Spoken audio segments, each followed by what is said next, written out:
அனுமனை ஏமாற்ற வந்த முனிவர் உண்மையில் யார் தெரியுமா? உங்களுக்கு அனுமன் பிடிக்கும் என்றால் லைக் பண்ணுங்கள், சேனலை சப்ஸ்கிரைப் செய்யுங்கள்.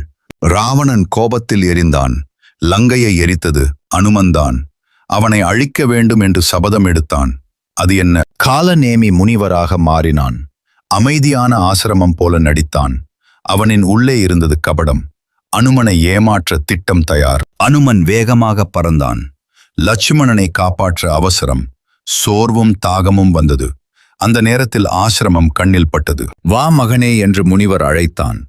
அன்பு போல இருந்தது அவன் குரல். ஆனால் அது ஒரு சதி. அனுமன் ஓய்வெடுக்க சம்மதித்தான். குளத்தில் இறங்கியவுடன் ஆபத்து. ஒரு பெரிய முதலை தாக்கியது. அனுமன் அதனை வென்றான்.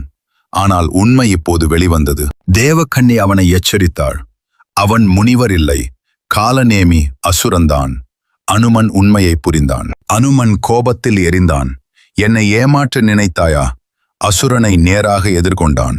போர் ஆரம்பமானது. வலிமை முழுவதும் வெளிப்பட்டது. ஒரே அடியில் அதிர்ச்சி. காலநேமி தாங்க முடியவில்லை. அவன் முடிவு நெருங்கியது. அசுரன் அழிந்தான். அனுமன் வெற்றி பெற்றான். அவன் மீண்டும் பறந்தான். கடமைதான் அவனுக்கு முதன்மை.